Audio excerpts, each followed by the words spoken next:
નવરાત્રિની પાવન પ્રસંગે સૌને મારી હૃદયપૂર્વકની શુભકામના શુભેચ્છા પાઠવું છું। આરાધના અને શક્તિના પર્વની સૌને મારી શુભકામનાઓ। હિન્દુ યુવા સંગઠન ભારત દ્વારા આજે માંડવી મધ્યે છેલ્લા અનેક વર્ષોથી નવરાત્રિનું આયોજન કરવામાં આવી રહ્યું છે। કન્યા પૂજન કરવામાં આવે છે, ત્યારબાદ આરતી અને ત્યારબાદ રાસ ગરબાનું પણ આયોજન કરવામાં આવે છે।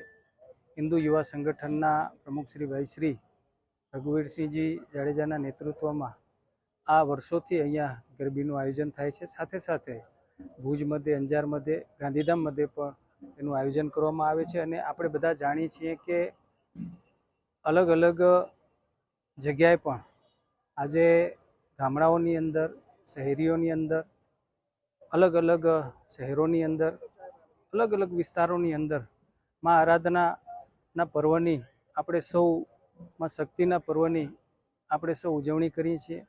માં પાસે ભક્તિ કરીએ છીએ અને સાચા અર્થની અંદર આપણે સૌ સાથે મળી કરીને જ્યારે આવા તહેવારો અને પ્રસંગોની ઉજવણી કરતા હોઈએ એને અનેરી રીતે આપણે ઉજવણી કરતા હોઈએ। હિન્દુ યુવા સંગઠન દ્વારા એક અનેરી રીતે એની ઉજવણી કરવામાં આવે છે અને સૌ પ્રથમ કન્યા પૂજન કરવામાં આવે છે। હું સમસ્ત હિન્દુ યુવા સંગઠન ટીમને મારી હૃદયપૂર્વકની શુભકામના અને શુભેચ્છા પાઠવું છું।